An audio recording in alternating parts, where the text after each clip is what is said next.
Module 17, observing your thoughts. So over the last couple of modules, we have been delving into feelings and mastering your feelings, and we have touched on thoughts in those last two modules, but you'll notice that the title of this module is called Observing Your Thoughts and not challenging your thinking.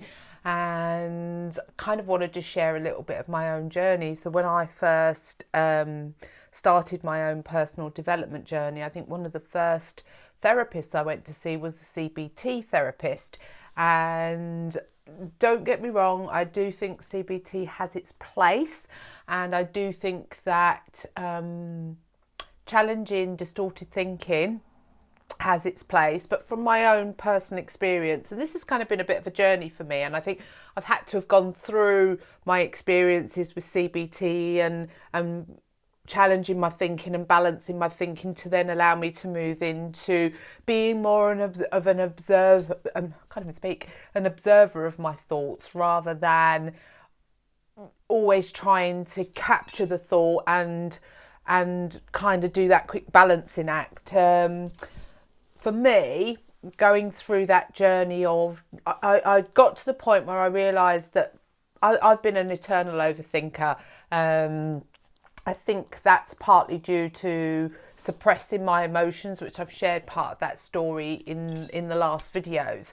So when we don't have an outlet for what we're feeling, or if we don't have a way of being able to communicate what we're feeling, what happens is it kind of just goes round and round in our heads. So I was a massive overthinker, and I would be caught in my own head a lot of the time, which of course created lots of stress and worry and storytelling and overreactions and underreactions.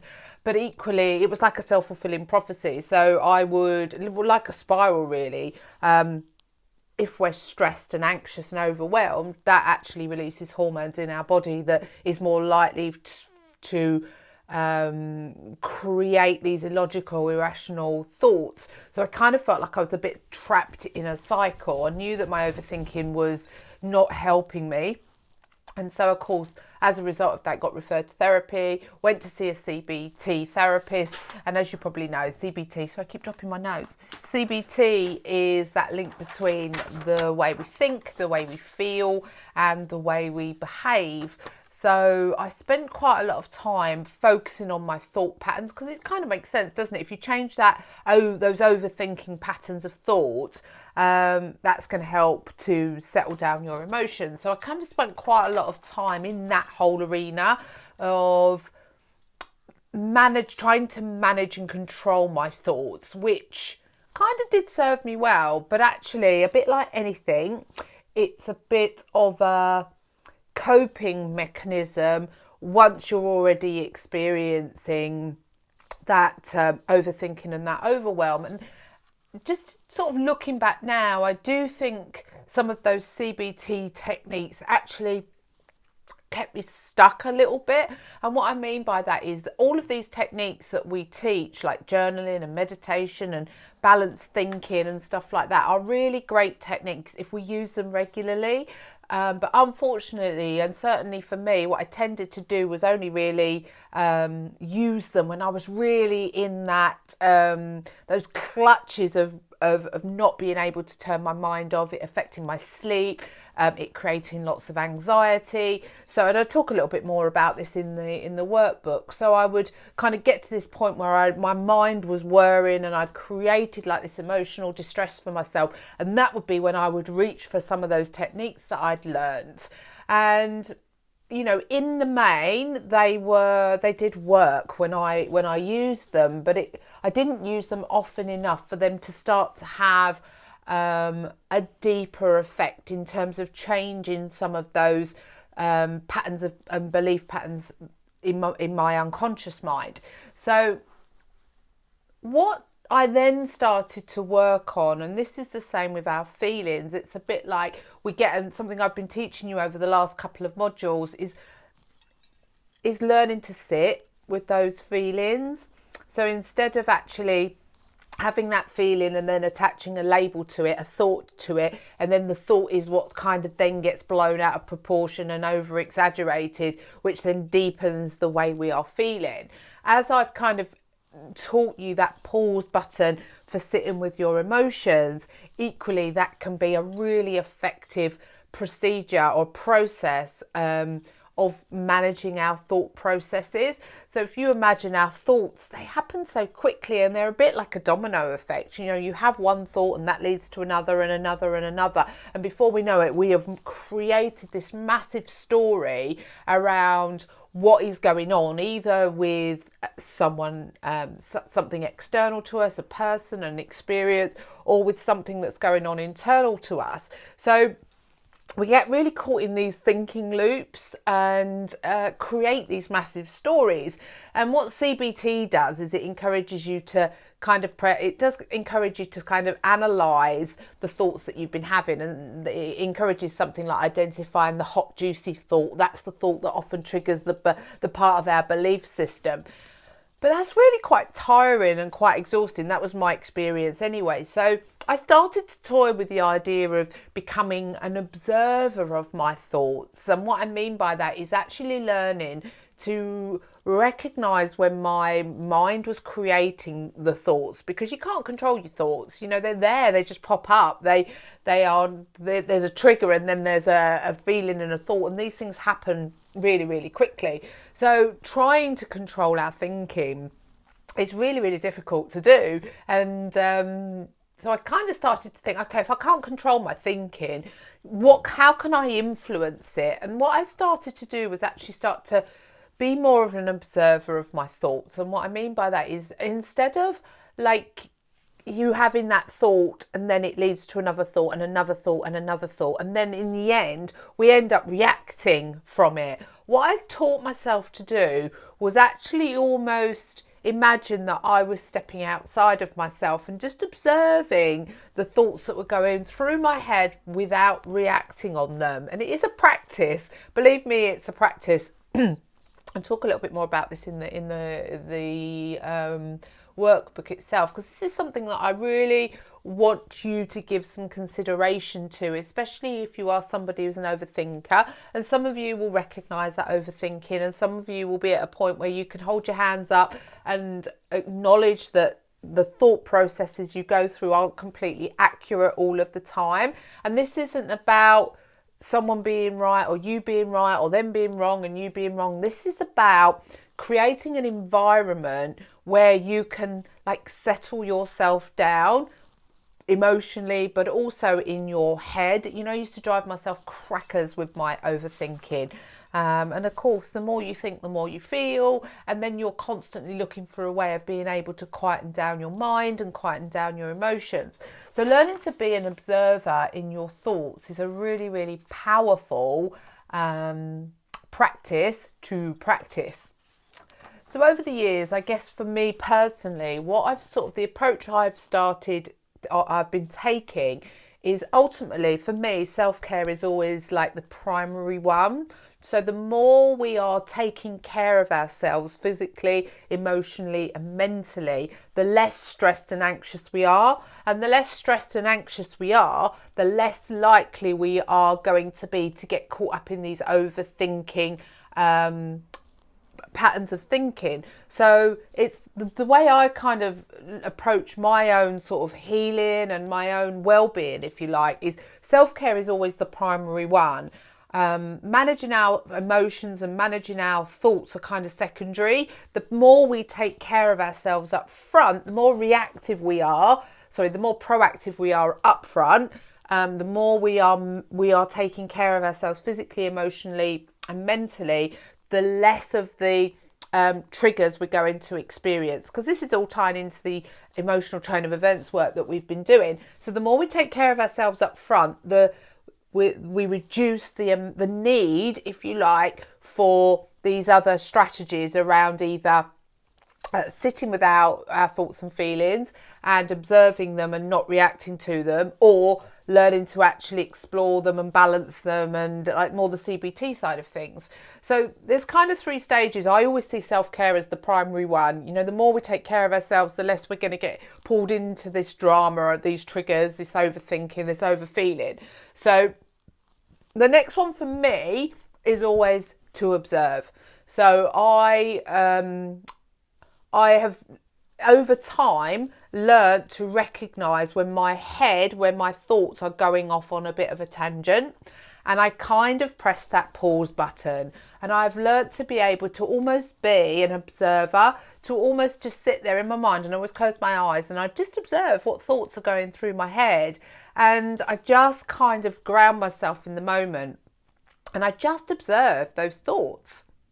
And eventually what happens is they kind of die out, or we get distracted onto something else. And there's a little exercise that I want you to get involved in, a really nice simple exercise, which is going to get you to just do a little 3-minute exercise. And the more you could do this exercise, because this is you starting to practice just observing your thoughts, observing your thoughts without making judgment, because that's the tough part. The bit that happens is we have a thought and then we attach a label to it, and that's part of that chain of events, and it's the labels that we attach to things that generates more thoughts, and the more thoughts that we have about a situation or a person, that's generating more emotion for us. So there's a little exercise for you to do, and it's just a 3-minute exercise where it invites you to just sit down, close your eyes, or or kind of focus your eyes on something. I always find it easier if I close my eyes, and just sit and observe what thoughts pop into your head. Okay, and there's no right and wrong to this, and you've got to remember when you first practice this, it's kind of like you might be thinking about the practice itself, you know, what is it you should be doing, or you might be judging it in some way. And this is about just being curious about trying these different techniques out. So 3 minutes, close your eyes, and then after the 3 minutes, grab your notebook and, sorry, at the start I should have said, grab your notebook, draw 3 columns, past, present and future. Okay, then once you've done your 3 minutes of just sitting there and observing what thoughts come up to you, jot them down. And if you can jot them down under the categories, so in your thoughts, did you start to think about things maybe you need to do? Did you start thinking about the washing you needed to do? So that's a future event. What did you start to think about something from the past? You know, pop that under the past, or was it something about like what you were doing in the here and now?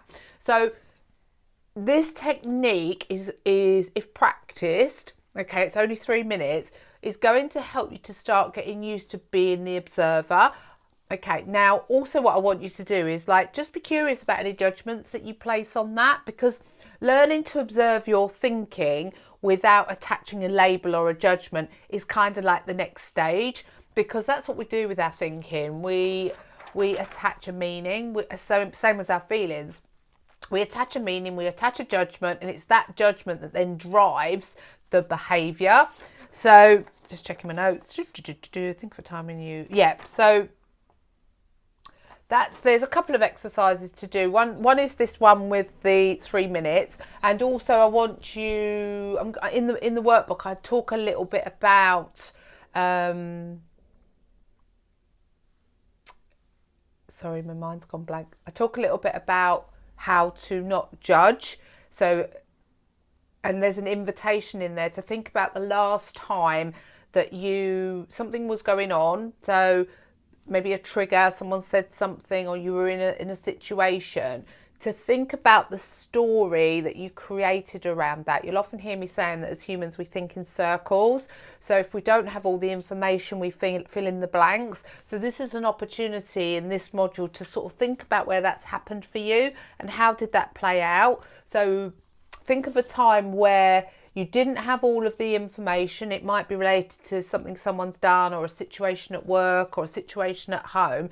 And how did your brain, what did it fill in those blanks? What information was missing, and how did you fill in that missing information? And what were the consequences of that? How did it make you feel? How did you react as a result of that? So there's an opportunity in this week to just kind of explore that a little bit and start to see. It's really important that you start to have awareness that your thinking is not always factual. In fact, if we had to assign a percentage to how much of our thought processes were actually real, it's probably quite low.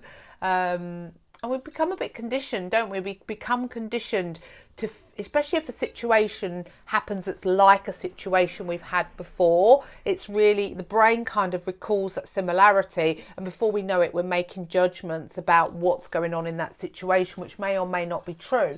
And it's those judgments that we make that create that uncomfortable feeling in us, and then the action comes out the other end of it, the behavior comes out the other end of it.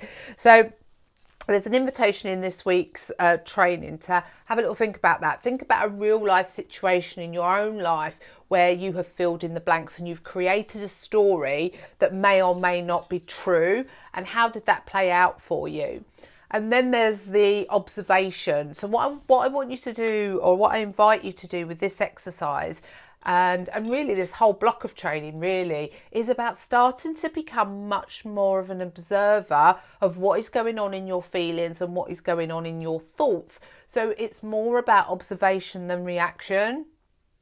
And you'll be surprised, this quite quickly starts to become your go-to. And when you start to realize and trust that you can actually sit with what you're feeling and sit with what you're thinking without having to go off on a tangent, without having to overthink, because overthinking is it's horrible. You kind of, I always used to wish I had an off button so I could just turn my brain off. It affected my sleep, it affected my eating, it affected my moods. So being able to give you some power, if you like, because I think overthinking and overfeeling renders us quite powerless, and actually these little techniques are a way of giving you your power back. When you realize that actually your thoughts are not real, your feelings are just a reaction to a response to what has gone on in, it's that automatic reaction to something. But often actually, if we can sit with it and we can just process it, and we can process the thoughts by just letting them be there and not react to them, it's such a powerful technique.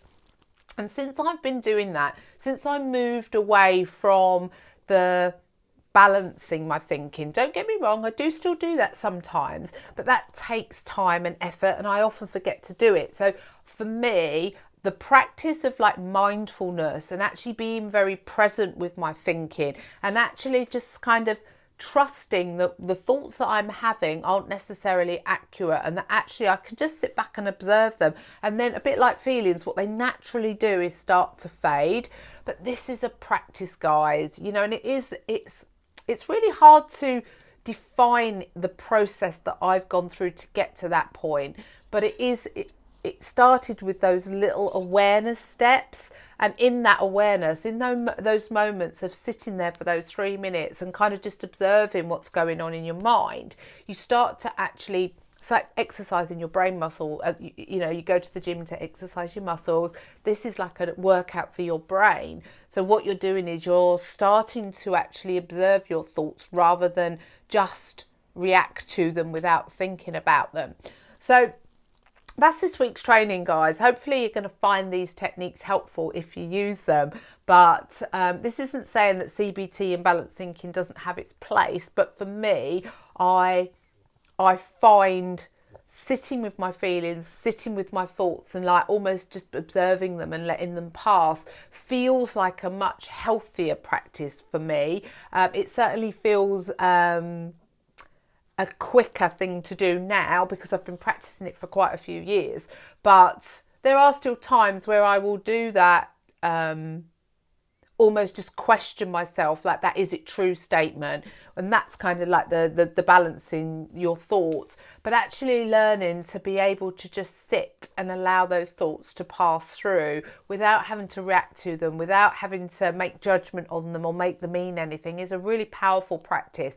So go off and have a go at it and let me know how you get on with it.